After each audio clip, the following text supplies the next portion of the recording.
Hey everyone, welcome back to Garnock Reviews. I was very fortunate to recently attend the Palm Beach Boat Show and I was given the privileged opportunity of stepping on board the new Fleming 85. This is an absolutely beautiful yacht inside and out. It measures 85 feet 2 inches in length. She's got a beam of 21 feet 2 and she's got a draft of approximately 5 feet 5 inches. And when you step on board, you instantly get a feeling for that size. It is so easy to get on board, it's so easy to walk around, such wide side decks, easy handholds everywhere you go.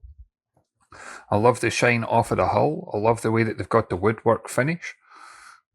And as you can see here, this was one of the most popular boats at the show, so I had to be selective when it came to the filming and getting around on board. But this one's designed to be a luxury yacht, but it's also designed for seaworthy capabilities. I mean, look at the door itself. You'll see a lot of the features on this one. It doesn't have a lower helm. Instead, it's got the enclosed flybridge, which will show you the interior in a minute. You do have side access to both port and starboard. And then you've also got this Portuguese bridge. And as you make your way through here, this is a great area, which again, there's plenty of handholds, plenty of room to walk up here. So if you're coming to attend to your bow lines, your anchors, anything like that, this is a boat to do it on. There's actually 2 anchor windlasses and 2 anchors on here, and they both have the windstrom. So you've got the windstrums up here, you've also got them on the port and starboard quarters. So if you are going to ever go through the lock gates or anything like that, it's a really great setup for that.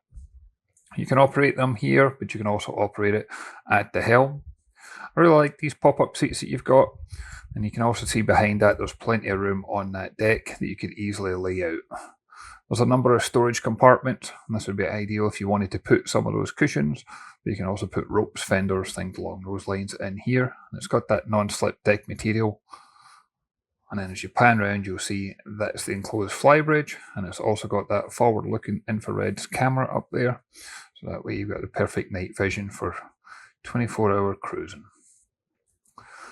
As I make my way around, you got all that storage on the Portuguese bridge. Notice you've also got the light on the deck. I'd imagine this is a really beautiful yacht that's illuminated at night.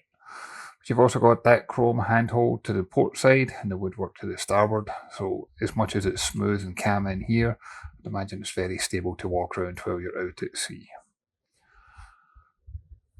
And again, you can just see the amount of detail that went into those doors.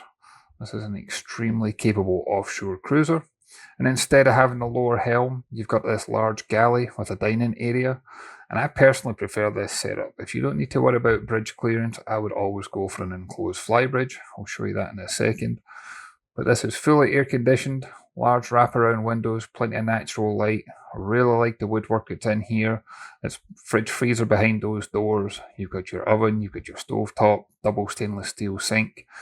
Plenty of countertop space, plenty of storage, dishwasher. Most of the windows in here that are also got the ability to open, so that way you can get some extra fresh air, but you do have those doors that lead to port and starboard as well. And that table can also be lowered, and that way you can convert it into a double berth if you needed to. And from here you've got easy access up to that enclosed bridge. This is basically stepping up to the flybridge. And I like the fact that this is fully air conditioned. Again, you've got large wraparound windows. Most of the windows do open up here as well. You can see we've got a pop-up TV, you've got storage over here, you've got the fridge as well for the refreshments. And then look at that helm position. You've got 3 seats at the helm, and you've got everything you could possibly imagine. Again, it's fully air conditioned, you can see those vents. There's a ton of cameras on board, and this has got a really upgraded electronic system. There's multiple screens throughout the entire yacht. But you can see we've got the multifunction displays, joystick controls, bow and stern thrusters, engine management systems, forward-looking infrared camera, you name it, it's all here. And then up overhead, we've got additional electronics as well, mainly to do with your communications, your VHF, your GPS, autopilot, speed log, depth, everything you could possibly need to chase the horizon. You got comfortable seating so your family and friends can join you up here. As I mentioned, you've got that fridge there for the refreshments, you've got storage as well. And then as we step out, this is the aft end of the flybridge, and it's got a large sports tender A seriously impressive deck crane installed. You do have access to the ladder that leads down to the aft cockpit. We've got an outdoor grilling station. And as I make my way around, you'll see we've got more storage out here. You've also got steps that you can climb up to if you ever needed to adjust any of the navigation equipment that's on the roof. Easy to launch that tender. You've got the extended bathing platform down below, so it's easy to board the tender. And then you've also got this docking station back here that's all joystick controlled, making close quarter manoeuvring extremely easy, despite the boat being the size that it is.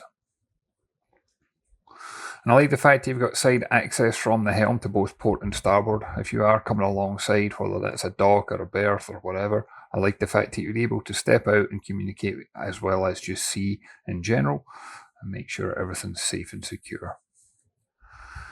Then if we go back downstairs, I'll take you down to the lower accommodation. As you make your way down, this has got the AC and DC control panel, so you've got all your generator controls, shore power, easy to toggle things on and off, everything's clearly labelled and clearly accessible. And then making your way down, I really like the stairs that's on this one. You've got good depth to the steps, you've got that handhold in place. And then on the bows where you're going to find the VIP guest cabin. And this one has got a ton of natural light, and I really like the colours that's on this one. It doesn't feel that dark claustrophobic way. I like the artwork that's been included. I like the headroom that's on here. I'm 6'2" and I've got no issues. This cabin is fully en suite. You can see the toilet here and the sink, and then there's a shower behind that door. Again, opening portholes for more light and ventilation. Opposite is where you're going to find a twin guest cabin. And here you'll also find multiple storage drawers, lockers, cabinets. And then you can start to see some of these upgraded touchscreens that's throughout for controlling your AC, controlling your lights, things like that. And again, more opening portholes. This cabin is fully en suite.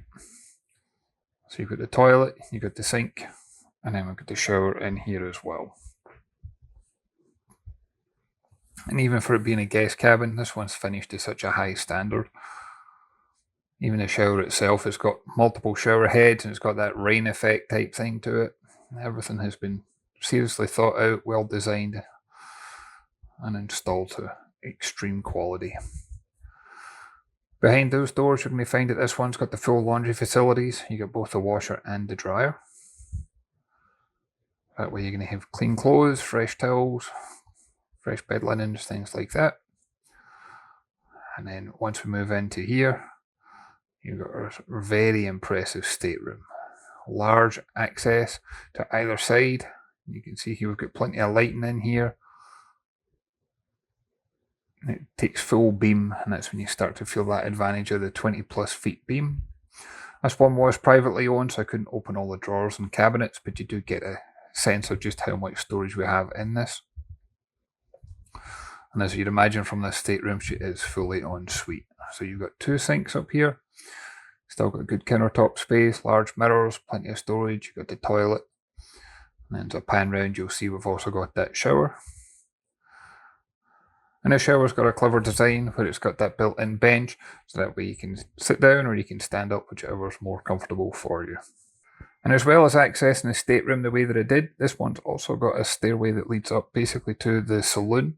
So that way you can have multiple access points, but you do have obviously the doors to close for privacy. As you move up here, you see we've got this dining area.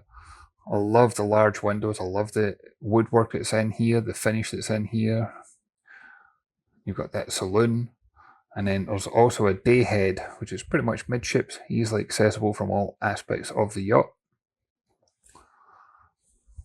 And this is probably a good point to highlight that it carries 500 gallons of water and 3,170 gallons of fuel.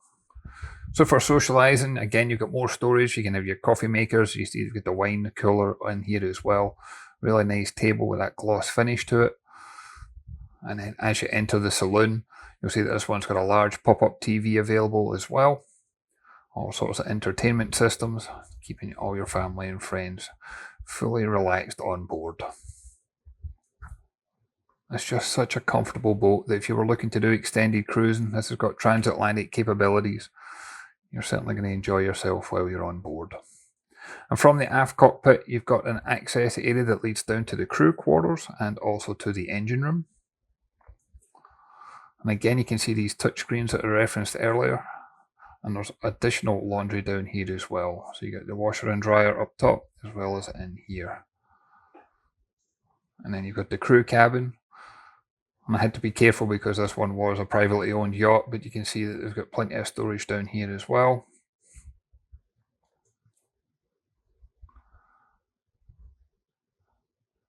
And even for it being crew quarters, you've still got a ton of natural light, and you've got a ton of headroom down here as well. There's also a mini galley as well. And you've got countertop, stainless steel sink, fridge with the ice box, microwave overhead. And the crew quarters is fully en suite, with the toilet, the shower, the sink. And then that'll take you into the engine room next. And as standard, this yacht comes with a twin-man V12. They're 1550 horsepower each. They've got twin disc MGX 6599A transmissions with a quick shift. And then you've got the Aqua Drive line. You're going to have two Onan generators. You're going to have a 29 kilowatt and a 27 kilowatt. The yacht's got stabilizers. They're typically Humphrey stabilizers with 16 square feet fins. And then we've got the bow and stern thruster. And everything is so easily accessible that it means that any service and maintenance or upgrade is easily done. You've got the engine management system back here. As I mentioned, you've got 3,170 gallons of fuel, 500 gallons of water, 224 gallons of black water tank, and 224 gallons of grey water tank. And the beauty of ordering up a brand new Fleming is you've got multiple options. You can have different layout options. So there's a 3-cabin and a 4-cabin layout. In the crew quarters, you can have a twin cabin or a single cabin. But I'll include a link to Fleming's website and also to Bird Yachts in the description for this video. But as a guide, the Fleming has got a range of 3,700 nautical miles at 8.5 knots, 2,700 nautical miles at 10 knots, and you've also got a possible cruising speed of 25 knots when fuel range isn't as much of a concern. And then as I head back out to the aft deck, you'll see just how spacious this area is. You've got another drinks fridge opposite on the port side. Those are those steps that lead up to the Flybridge. You've got a large table out here with seating around. You're probably going to get 6, maybe 8 people out here in comfort. Easy steps down that leads back to the aft cockpit. You see those windstrums again on both the port and starboard side. There's a lazarette right where I'm standing just now. And then you've got an extended bathing platform, and this actually has got the ability to be lowered into the water for launch and retrieval of any sort of tender. And it's just an absolutely beautiful yacht inside and out. I'd like to thank Bird Yachts for the opportunity to come on board and check this one out and share the video with you. But as always, I'd love to hear your thoughts and comments. If you can leave a comment down below. If you haven't done so already, if you can hit that like and subscribe button, it really does make a difference. And I look forward to catching you on the next one. Thanks everyone.